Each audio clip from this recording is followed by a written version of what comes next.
Hello बच्चों, welcome to Locus Academy CBSE class 9 and 10। बच्चों, आज इस सेशन में हम लोग सीबीएसई क्लास 10 मैथ्स के अपने दूसरे चैप्टर पॉलिनोमियल का एनसीईआरटी का एक्सरसाइज 2.2 करने वाले हैं।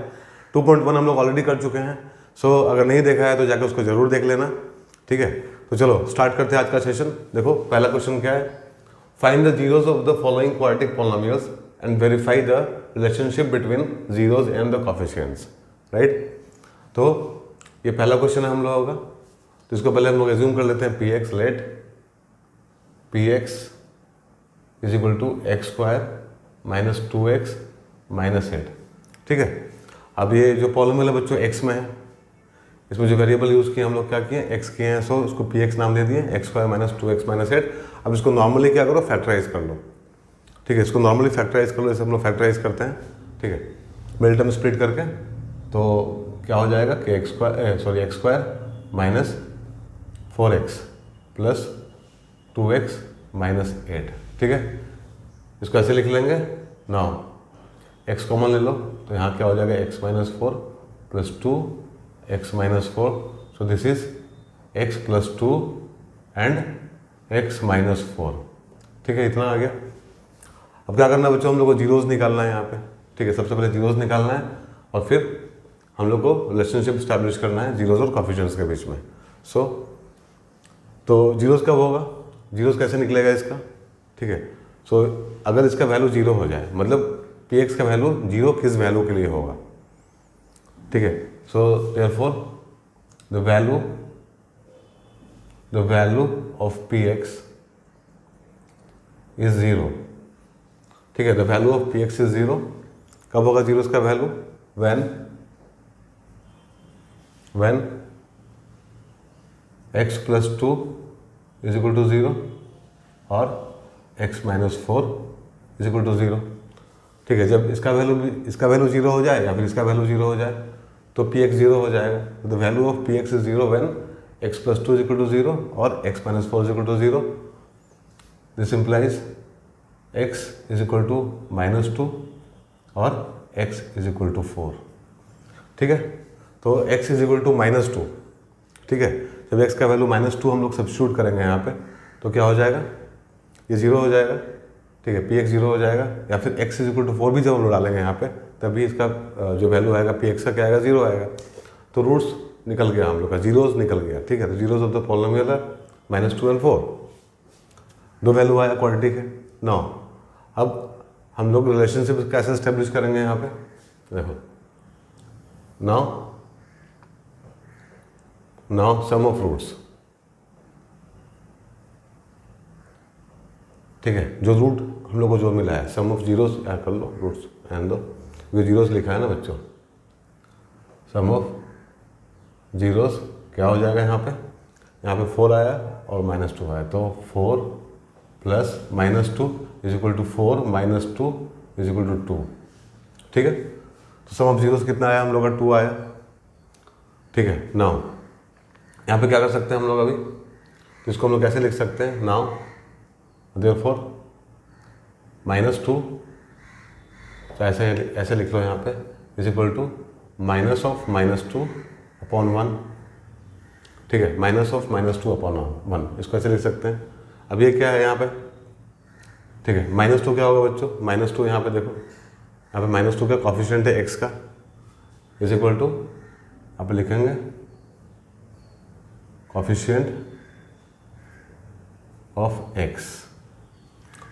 ऑफ x अपॉन, मतलब निगेटिव ऑफ, माइनस कर दो यहाँ पे, निगेटिव ऑफ, माइनस लगाना, माइनस ऑफ माइनस 2 है ना, तो तभी तो प्लस 2 आएगा यहाँ पे, नीचे में बना जाएगा बाय डिफॉल्ट, क्योंकि नीचे में तो कुछ भी नहीं है। तो minus of coefficient of x upon coefficient of x square, ठीक है। सो ये हम लोगों का सम का जो था रिलेशनशिप स्टैब्लिश हो गया यहाँ से। नाउ प्रोडक्ट ऑफ जीरोस लिखो यहाँ पे, प्रोडक्ट ऑफ जीरोस क्या होगा बच्चों, यहाँ पे यहाँ हो जाएगा 4 into minus 2 is equal to minus 8, क्या आया, माइनस 8 आया। सो यहाँ पे हम लोग लिख सकते हैं -8 अपॉन 1, ठीक है। -8 अपॉन 1, देखो यहाँ पे क्या है कांस्टेंट वैल्यू कितना है हम लोगों का, ठीक है, कांस्टेंट वैल्यू हम लोग का यहाँ पे है -8, ठीक है। सो यहाँ पर हम लोग लिखेंगे this is equal to constant term upon coefficient of x square, ठीक है, coefficient of x square. So clear है कैसे करना है हम लोग को, ठीक है। अब दूसरा क्वेश्चन भी कर लेते हैं। यहाँ पे देखो ना, इसमें देखो यहाँ पे इसको भी मान लो PS मान लेते हैं इसको, let PS is equal to 4s square minus 4s plus 1, ठीक है। PS is equal to 4s square minus 4s plus 1, इसको फैक्टराइज कर लो बच्चों। तो यहाँ पे क्या हो जाएगा, यहाँ पे हो जाएगा 4s square minus 2s plus 1। So this is 2s, यहाँ पे बचेगा 2s माइनस 1, यहाँ -1, 2s minus 1, this is 2s minus 1 and 2s minus 1, ठीक है। Now the value of PS is equal to 0, the value of PS is equal to 0 when यहाँ पे जो दोनों आया फैक्टर हम लोगों का, when 2s minus 1 is equal to 0 और 2s minus 1 is equal to 0, दोनों वैल्यू तो एक ही है। सो s इज इक्वल टू यहाँ से आ जाएगा क्या 1/2 और यहाँ से भी s आएगा 1/2,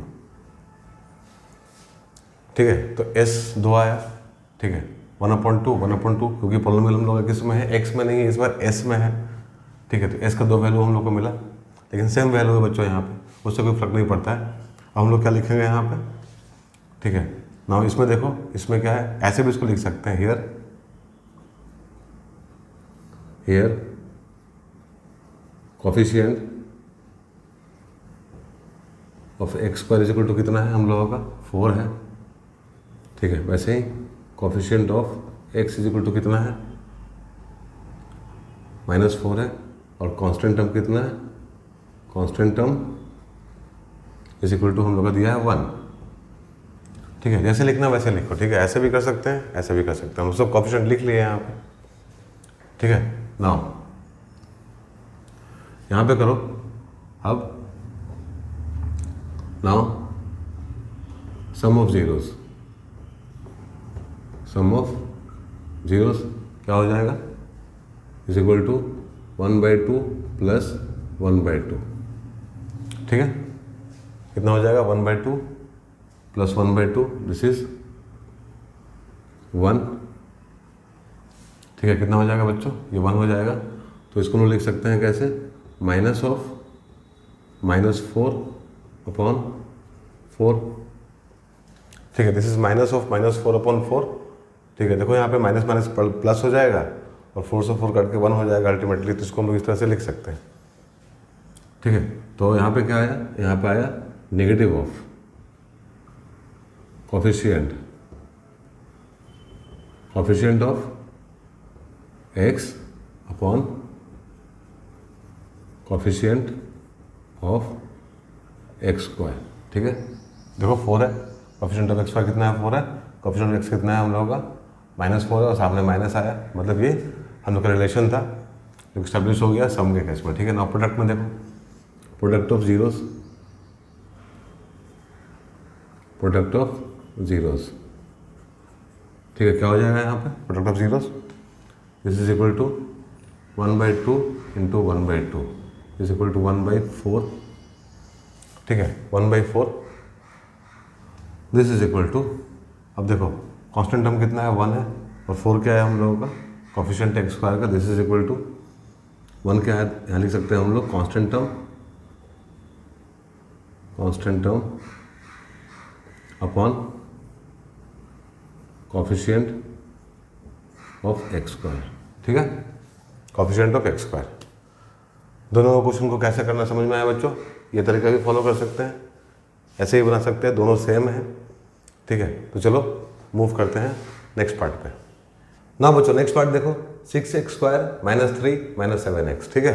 सो यहाँ भी हम लोग पहले लिखेंगे let px is equal to, ठीक है। अब देखो यहाँ पे ऑर्गेनाइज नहीं है, ये थोड़ा रैंडमली लिखा हुआ है, ठीक है। कॉन्स्टेंट हम बीच में लिख दिया, जो x का था पार्ट वो लास्ट में लिख दिया, तो थोड़ा इसको ऑर्गेनाइज कर लो। पहले इसको लिख लो 6x² माइनस 7x माइनस 3, ठीक है। इसको ऐसे लिख लेंगे पहले और फिर हम लोग फैक्टराइज कर लेंगे इसको, ठीक है। मिडिल टर्म स्प्लिट कर लो, कितना होता है 6 3 = 18, ठीक है। कितना होता है 6, इन दोनों को मल्टीप्लाई करते हैं ना, तो दोनों को मल्टीप्लाई कर लो, क्या हो गया 6 3 = 18, बट माइनस भी है यहाँ पे तो माइनस 18 हो जाएगा, और यहाँ 7 है तो 9 2 = 18 होता है बच्चों। सो 9 और 2 से मैनेज कर लेंगे इसको हम लोग, ठीक है। सो यहाँ पे क्या होगा 6x² minus 9x plus 9x plus 2x minus 3, so this is 3x, मतलब यहाँ 3x कॉमन आ जाएगा और यहाँ क्या बचेगा 2x बचेगा, ठीक है। और यहाँ क्या बचेगा -3 बचेगा, और फिर यहाँ पे 1 लिख दो, यहाँ पे 2x माइनस 3 कर दो, ठीक है। सो ये आ जाएगा 3x प्लस 1 और यहाँ पे आ जाएगा 2x माइनस 3, राइट। इसको हम लोग फैक्टराइज कर लिए। अब ना जीरोस निकालने के लिए क्या करना होगा, px को 0 करना पड़ेगा, ठीक है। therefore the value of px is equal to 0 when, कब होगा इसका वैल्यू 0, जब ये दोनों में से कोई भी 0 हो जाए, ठीक है। When 3x plus 1 is equal to 0 और 2x minus 3 is equal to 0, this implies x is equal to क्या हो जाएगा बच्चों -1/3 यहाँ से, ठीक है। और x इज इक्वल टू 3/2 यहाँ से, ठीक है। अब इतना कर लिया हम लोग। अब कोएफिशिएंट्स लिख लो जो जो दिया हुआ है यहाँ पे, ठीक है। नाउ चाहे हियर कर लो, यहाँ पे हियर इन px, ठीक है। कोएफिशिएंट ऑफ x² कितना है 6 है, ठीक है। कोएफिशिएंट ऑफ x कितना है, यहाँ देखो, इसको लिखना है, इसको नहीं लिखना है, ठीक है। कितना है कोएफिशिएंट ऑफ x हम लोग का -7 लिख लो। एंड कांस्टेंट टर्म कितना है बच्चों, constant term is equal to -3, ठीक है। लिख लिया हम लोग। नाउ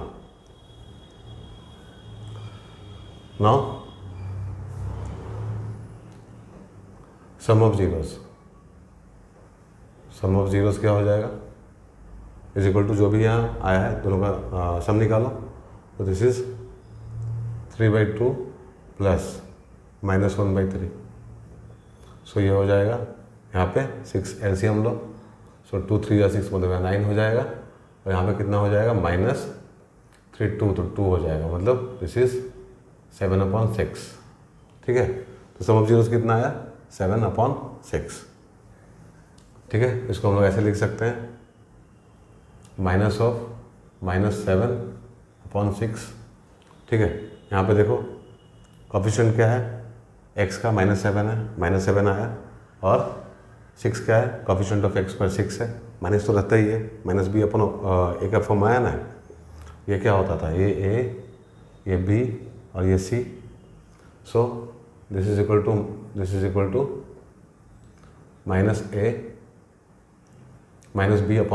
ठीक है। इसको लिख सकते हैं हम लोग -b/a, ठीक है, क्योंकि b का वैल्यू कितना है हम लोग का -7 है, ठीक है।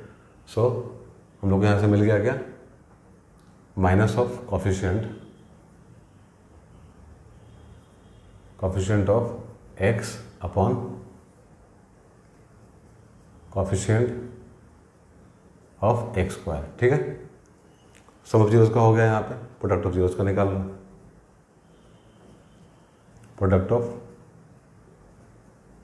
जीरोस क्या हो जाएगा, दोनों को मल्टीप्लाई कर दो, 3/2 इंटू -1/3, सो दिस इज, देखो यहाँ 3 कैंसिल हो गया, और क्या बचा -1/2 बचा, ठीक है। -1/2 बचा ना यहाँ पे, तो यहाँ पे देखो c का वैल्यू कितना है -3 है, ठीक है। और ये 6 है, तो इसको हम लोग ऐसे लिख सकते हैं ना, -3/6, ठीक है, -3/6। तो देखो -3 क्या है, C है, और 6 क्या है हम लोग का, A है, तो C/A आ गया।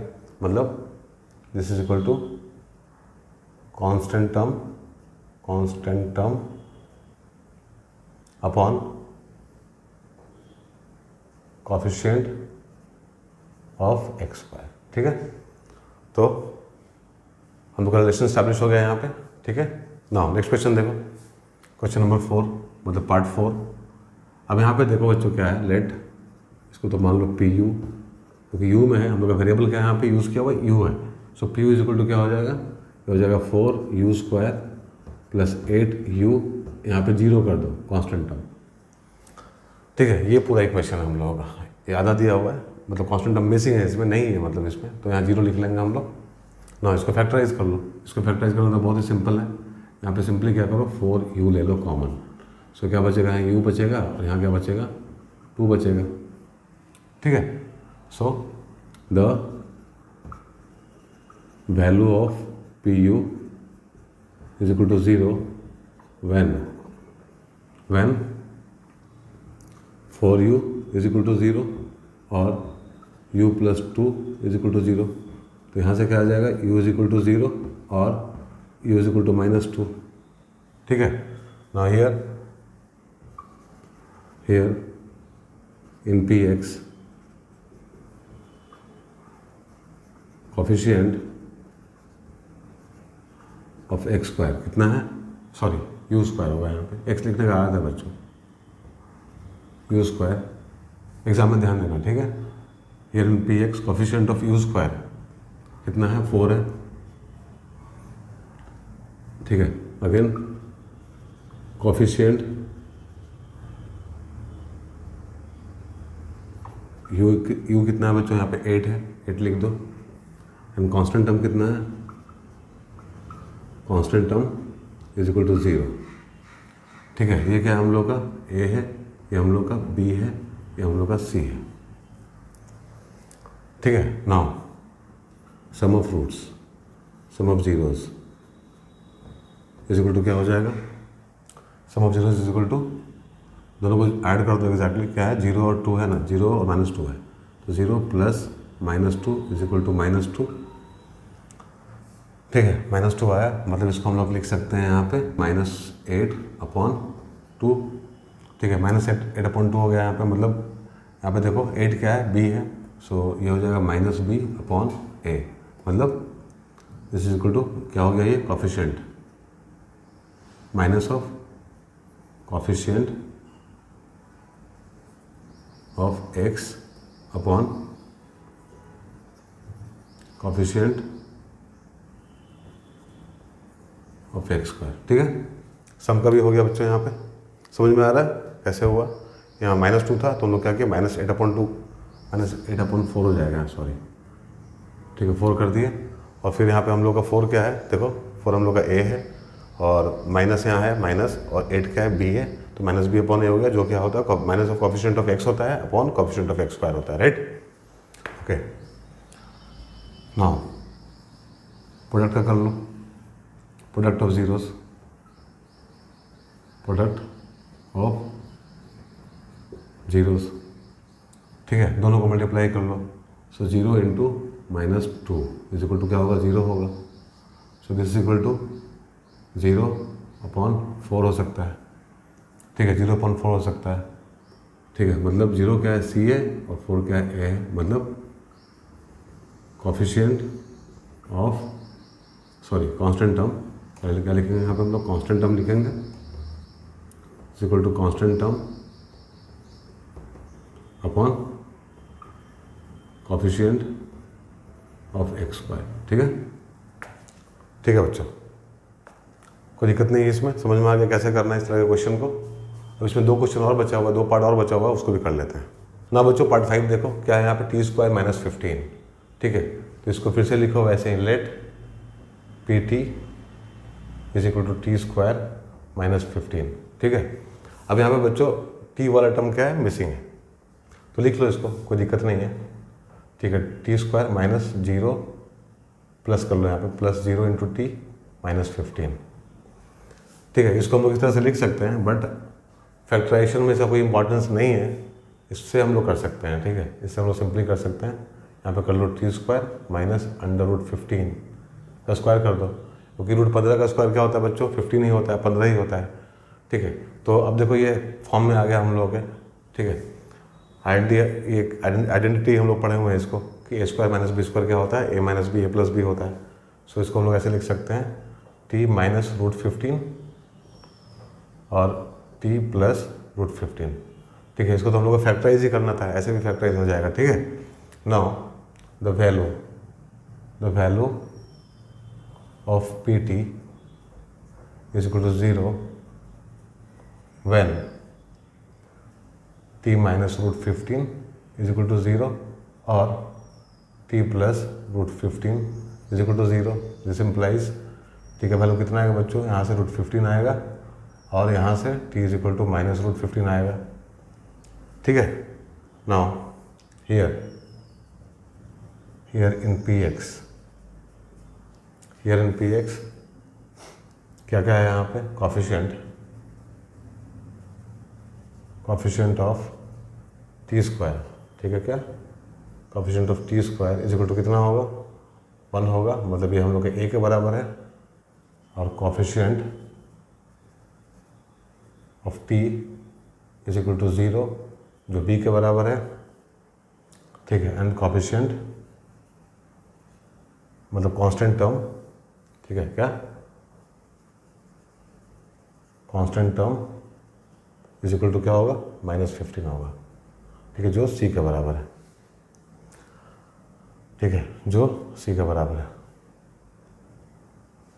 ठीक है, देख लिया हम लोग। हाँ, चलो वेरीफाई करो अब, मतलब रिलेशन स्टैब्लिश करो अब। ठीक है, तो देखो यहाँ पे सम ऑफ जीरोस क्या हो जाएगा, 2 है अपने पास में। ठीक है, मतलब इज इक्वल टू क्या हो जाएगा, root 15 plus minus root 15 is equal to क्या हो जाएगा बच्चों, 0 हो जाएगा ये। मतलब इसको लिख सकते हैं हम लोग 0/1। ठीक है, 0/1 या फिर ऐसा लिख लो माइनस 0/1, माइनस ऑफ 0/1। अब देखो b क्या है, 0 है, यहाँ माइनस लगा हुआ ऑलरेडी, तो लिख सकते हैं हम लोग, मतलब ये क्या हो जाएगा, माइनस b/a। ठीक है, मतलब यहाँ बोल सकते हैं coefficient is equal to coefficient of x upon coefficient of x square. ठीक है, अगेन प्रोडक्ट ऑफ जीरोस, ये क्या हो जाएगा, ये हो जाएगा minus root 15 into root 15 is equal to minus 15। ठीक है, माइनस 15, इसको अपॉन 1 कर लो, कोई दिक्कत नहीं है। तो यहाँ पे देखो हम लोग का c कितना है, माइनस 15 है, तो c हो जाएगा नीचे में कोफिशिएंट ऑफ टी स्क्वायर कितना है, 1 है, सो a, तो c अपॉन a हो गया। तो हम लोग लिख सकते हैं कि this is equal to constant term upon coefficient of x square. ठीक है, डन, समझ में आ गया। चलो अब एक लास्ट क्वेश्चन बचा हुआ हम लोगों का। ठीक है, इसको कैसे करेंगे बच्चों, अगेन इसको मान लेते हैं let px is equal to 3x square minus x plus 4। ठीक है, अब इन दोनों को मल्टीप्लाई करो, फर्स्ट वाले को लास्ट वाले को, मतलब कॉफिशिएंट ऑफ x स्क्वायर को और कांस्टेंट टर्म को मल्टीप्लाई करना होता है। मिलटर्म स्प्लिट करने के लिए तो 12 आएगा बच्चों, और यहाँ पे हम लोग को -1 चाहिए बीच में। ठीक है, तो 4 और 3 ले सकते हैं हम लोग, 4 और 3 ले सकते हैं। ठीक है, तो 3x square minus 4x plus 3x। ठीक है, माइनस 4x प्लस 3x का होता है माइनस x होता है, और -4 इंटू 3 कितना होता है, -12 होता है, तो सेटिस्फाई हो रहा है। सो प्लस 4 हो जाएगा यहाँ पे। ठीक है, सो हाँ, या फिर इसको ऐसे कर दो, इधर कर दो प्लस 3x और इधर कर दो, यहाँ माइनस था, यहाँ कर दो माइनस माइनस ऑफ 4x, ठीक है। तभी कोई फर्क नहीं पड़ता है, बट ध्यान रखना कि यहाँ पे 3 तो यहाँ पे 3 रहेगा तो अच्छा रहेगा, यहाँ 4 तो यहाँ भी 4 रहेगा, ठीक है। तो हम लोग को कॉमन लेने में आसानी होगा यहाँ पे। सो क्या हो जाएगा, दिस इज 3x कॉमन ले लिए हम लोग, तो यहाँ बचा x, यहाँ बचा 1, और यहाँ पे अगेन 4 कॉमन लिए तो क्या हुआ, यहाँ बचा x, यहाँ बचा 1। So this is 3x minus 4 और x प्लस 1, ये आ गया। Now the value of px is equal to 0 when, कब होगा 0, when 3x minus 4 is equal to 0 और x plus 1 is equal to 0, so x is equal to 4 upon 3 और x is equal to minus 1, ठीक है। Again फिर से लिखो here in px, ठीक है, here in px coefficient of x square कितना है, 3 है, 3 लिख दो, किसके बराबर है, a के बराबर है। अगेन कोफिशिएंट ऑफ x क्या है यहाँ पे, -1 है, जो कि b के बराबर होगा। और कांस्टेंट टर्म क्या होगा बच्चों, constant term is equal to हो जाएगा 4 लिख दो यहाँ पे, ठीक है। अब वेरीफाई करो इसको, सम ऑफ जीरोस करो, सम ऑफ जीरोस क्या हो जाएगा, 2 जीरो कौन सा आया, एक आया 4/3 प्लस -1, तो this is 4/3 -1, so this is 4 - 3 upon 3 is equal to 1/3, ठीक है। 1/3 आया, और यहाँ पे क्या है, b हम लोग का -1 है और a हम लोग का 3 है, और यहाँ पे कितना है, हम लोग के पास 1/3 आया, ठीक है। तो इसको हम लोग कर सकते हैं माइनस ऑफ -1/3, ठीक है, माइनस ऑफ -1/3 कर सकते हैं। सो ठीक है, यहाँ पे क्या हो जाएगा फिर देखो, coefficient of x upon coefficient of x square, ठीक है। तो सम का तो हो गया हम लोग का, इसको हम लोग स्टैब्लिश कर दिया सम वाले रिलेशन को। और प्रोडक्ट ऑफ जीरोस, ठीक है, दोनों को मल्टीप्लाई कर दो तो क्या हो जाएगा, 4/3 इंटू -1 इज इक्वल टू -4/3, ठीक है। देखो यहाँ पे कांस्टेंट टर्म कितना है बच्चों, 4 है, और हम लोग का जो a का वैल्यू कितना है, 3 है यहाँ पे, ठीक है, 3 है, सॉरी यहाँ -4 होगा, कांस्टेंट टर्म कितना है, -4 दिया हुआ है ना, ओके, -6 यहाँ -4 होगा बच्चों, सॉरी यहाँ से ठीक है, यहाँ पे लिखने में गलती हो गया था। सो यहाँ -4 होगा, ठीक है, यहाँ पे क्या होगा, -4 होगा। सो -4/3 आ गया, मतलब c/a, देखो c क्या है, -4 है, और a क्या है हम लोगों का, a हम लोग का 3 है, तो आ गया उतना -4/3। So this is equal to constant term upon coefficient of x square, ठीक है, डन। तो इस तरह से सारा क्वेश्चन बनाएंगे हम लोग, इस तरह का क्वेश्चन आएगा तो बच्चों बहुत इंपॉर्टेंट आता है इस तरह का क्वेश्चन, ठीक है। ऐसा क्वेश्चन एग्जाम में अक्सर पूछा जाता है, बहुत इंपॉर्टेंट है। तो लिखने का तरीका आप लोगों को समझ में आ गया होगा, ठीक है, फैक्टराइज कैसे करते हैं वो समझ में आ गया होगा, ठीक है। तो अगर फॉर्मेट समझ में आ गया है तो ये क्वेश्चन 100% आप लोगों से बनेगा एग्जाम में आएगा तो, ठीक है। अब चलो क्वेश्चन नंबर 2 पे मूव करते हैं ना बच्चों। क्वेश्चन नंबर 2 देखो क्या है, find the quadratic polynomial each with the given numbers as a sum and product of its zeros respectively, ठीक है। मतलब यहाँ जो भी क्वेश्चन लिखा हुआ है उसमें 2 नंबर है बच्चों।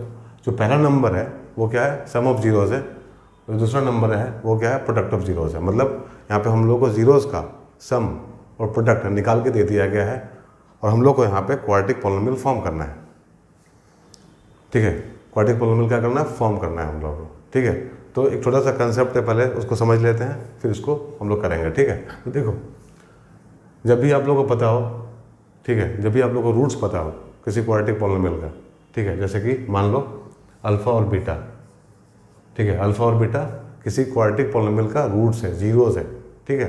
तो उस क्वाड्रेटिक पॉलिनोमियल को हम लोग लिखेंगे कैसे, ठीक है, उसका फॉर्मेशन कैसे करेंगे हम लोग।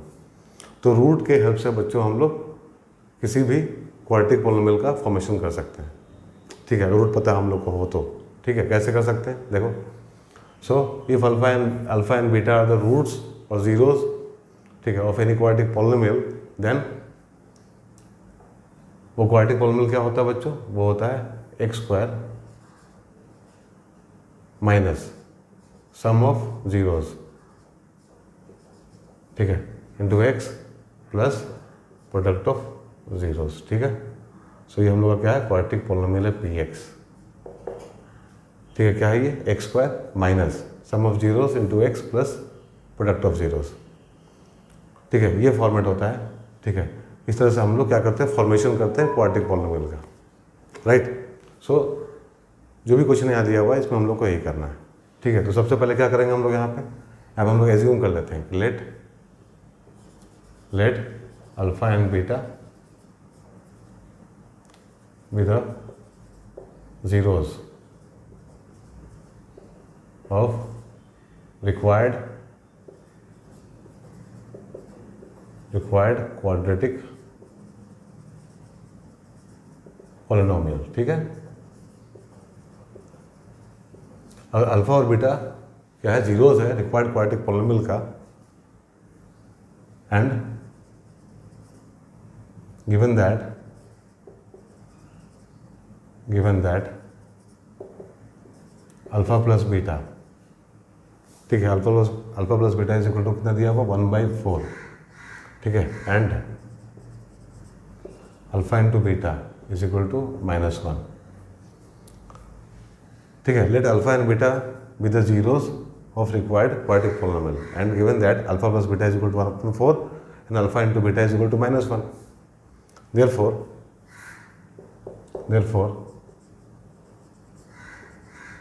required quadratic polynomial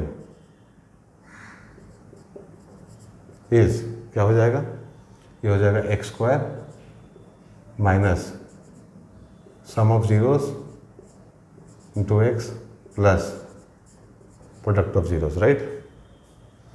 अब वैल्यू हम लोग को पता है, यहाँ पे दिया हुआ अल्फा प्लस बीटा भी पता है, अल्फा इंटू बीटा भी पता है। अब क्या करना है, खाली सब्स्टिट्यूट कर देना है इसमें, ठीक है। नाउ इसको 1 मान लेते हैं, ठीक है, इसको 2 मान लेते हैं और इसको 3 मान लेते हैं, ठीक है। Now substituting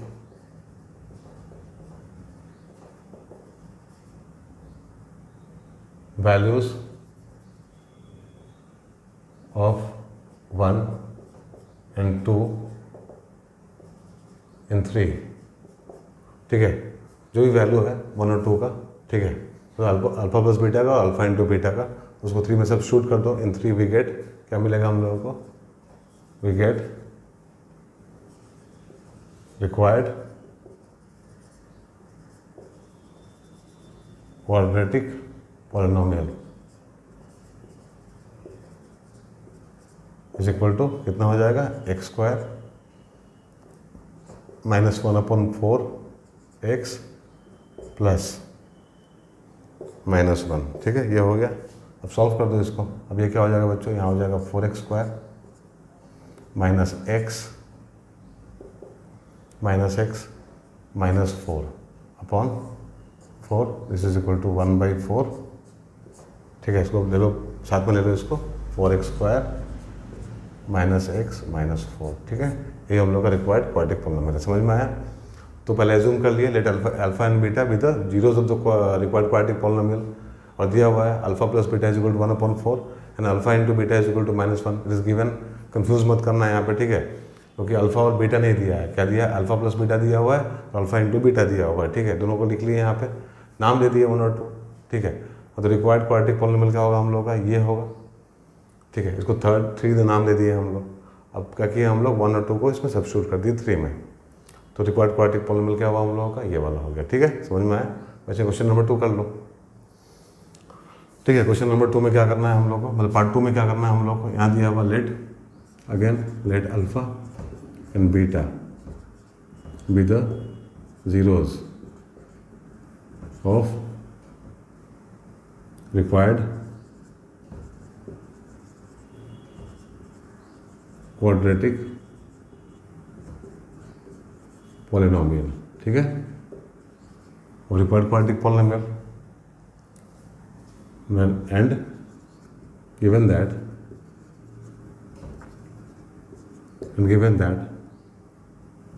alpha plus beta कितना दिया, √2 दिया हुआ है, ठीक है, and alpha into beta is equal to क्या दिया है, 1/3 दिया हुआ है। देयरफॉर रिक्वायर्ड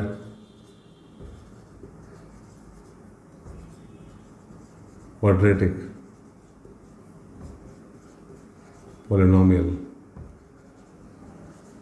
इज क्या हो जाएगा, दिस इज x² माइनस, ठीक है, सम ऑफ रूट्स क्या हो जाएगा बच्चों, यहाँ पे लिख दो पहले x plus y, sorry alpha plus beta into x plus alpha beta, ठीक है, this is equal to x² minus, यहाँ कितना हो जाएगा, √2 x प्लस 1/3, ठीक है, सो this is 3x² minus 3√2x plus 1/3, ठीक है, कितना हो जाएगा ये, सो यहाँ पे कर दो इसको ऐसे 1/3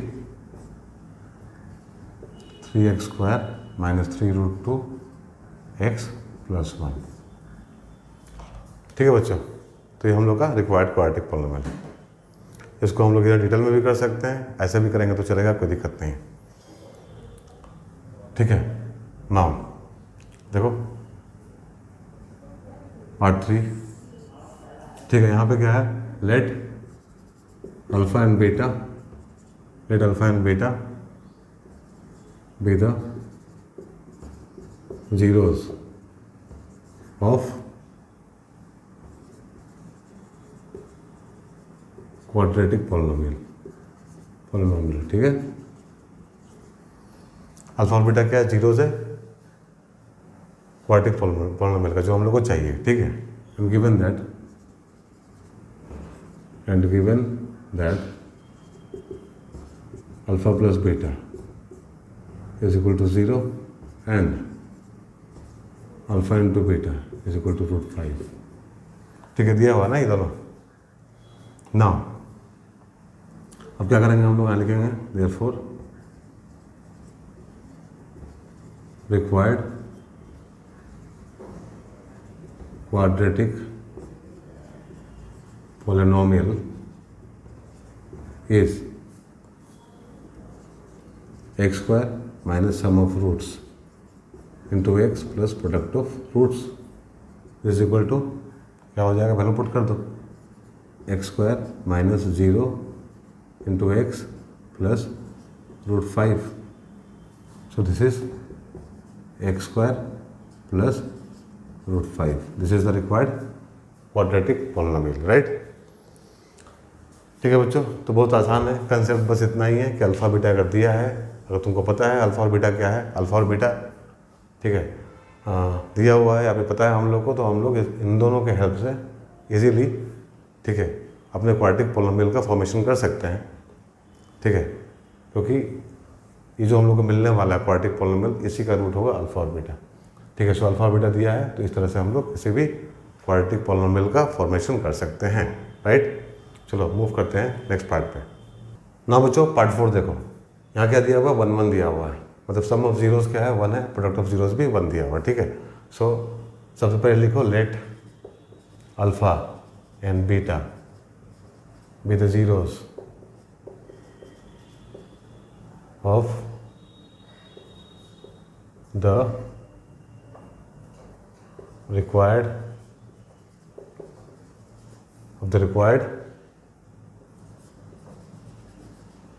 quadratic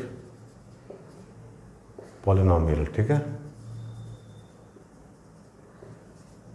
now given that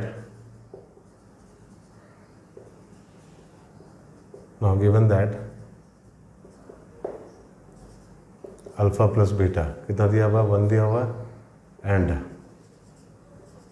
alpha into beta is equal to 1 दिया हुआ है, ठीक है, सम भी 1 दिया है, प्रोडक्ट भी 1 दिया है। Therefore the required quadratic polynomial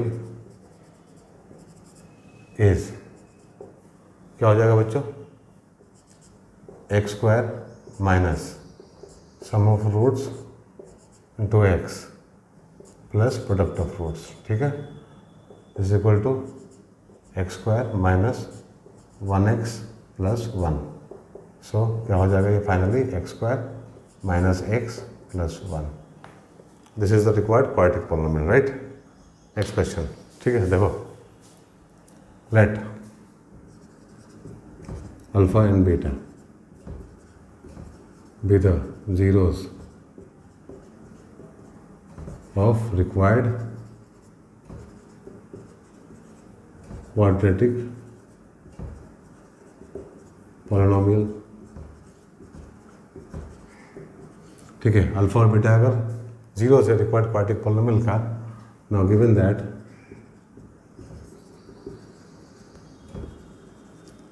that alpha plus beta is equal to -1/4 and alpha into beta is equal to कितना दिया, 1/4, ठीक है। Therefore required quadratic polynomial is x square minus alpha plus beta x plus alpha beta, ठीक है, this is equal to x square, ठीक है। या नाम भी दे कर सकते हैं, जैसे पहले किए थे हम लोग, यहाँ 1 2 दे दो और लिख दो substituting the value of 1 and 2 in 3 we get the required quadratic polynomial. ऐसा भी कर सकते हैं, ठीक है, बट कोई दिक्कत नहीं, इस तरह से भी करेंगे तो हम लोग को पूरा मार्क्स मिलेगा, ठीक है। यहाँ क्या हो जाएगा 1/4, माइनस लगाना पड़ेगा बच्चों, माइनस दिया होगा, ठीक है, x प्लस 1/4, ठीक है। सो क्या हो जाएगा यहाँ पे हो जाएगा बच्चों 4x square plus x, 1x मतलब x plus 1/4। So this is 1/4, यहाँ हो जाएगा 4x square plus x plus 1, ठीक है। ये हम लोग का रिक्वायर्ड क्वाड्रेटिक पॉलिनोमियल है। तो बच्चों अगर आंसर में हम लोग केवल इतना पार्ट भी लिखेंगे तब भी चलेगा, कोई दिक्कत नहीं है, क्योंकि हम लोग जब रिलेशन इस्टेब्लिश कर रहे थे उसमें पढ़े थे कि हम लोग एक के लगाते हैं, ठीक है, एक के लगाते हैं जहाँ पे ये सारा वैल्यू जो होता है एडजस्ट हो जाता है, ठीक है। सो अगर हम लोग इतना भी आंसर लिखेंगे तो भी कोई दिक्कत नहीं, चलेगा, ऐसा भी लिख सकते हैं और 1/4 को हटा के भी हम लोग जो रिमेनिंग पार्ट है उसको आंसर में लिख सकते हैं, कोई दिक्कत नहीं, ठीक है, क्योंकि के हम लोग लगाते हैं एक कांस्टेंट के लिए जगह रहता है बेसिकली, ठीक है, कोई वैल्यू आ सकता है इसके लिए, ठीक है। इसको नहीं भी लिखेंगे तो कोई दिक्कत नहीं है, ठीक है, बट लिखने में कोई हर्ज नहीं है। Now next question, last question देखो, let alpha and beta be the zeros of required quadratic polynomial. Okay बच्चों, now given that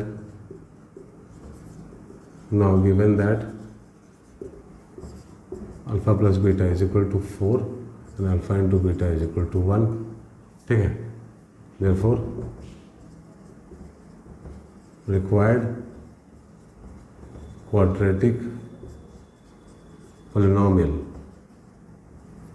is क्या हो जाएगा, ये हो जाएगा x square minus alpha plus beta x plus alpha into beta is equal to x square, ठीक है, value put कर दो -4x हो जाएगा यहाँ पे और यहाँ पे हो जाएगा +1, ठीक है। This is the answer, this is the required quadratic polynomial, right, ठीक है बच्चों। तो हम लोग का दूसरा क्वेश्चन भी कंप्लीट हो गया, ठीक है, समझ में आया आप लोगों को। सो इस चैप्टर का जितना भी क्वेश्चन था हम लोग का एनसीईआरटी का सारा कंप्लीट हो गया, ठीक है, थ्योरी भी हम लोग कर चुके हैं। अब बच्चों अगले सेशन में हम लोग कुछ एक्स्ट्रा क्वेश्चन करेंगे जो कि एग्ज़ाम के लिए काफ़ी इंपॉर्टेंट है, ठीक है। सो जो भी सेशन हम लोग कर रहे हैं उसको ध्यान से देखना, ठीक है। अगर समझ में आ रहा है, अच्छा लग रहा है तो शेयर भी करना, ठीक है, और चैनल को सब्सक्राइब भी कर लेना, क्योंकि अभी हम लोग इस पर फिजिक्स भी स्टार्ट करने वाले हैं, ठीक है। सो मिलते हैं अपने अगले सेशन में, तब तक के लिए अपना ध्यान रखो, बाय, टेक केयर।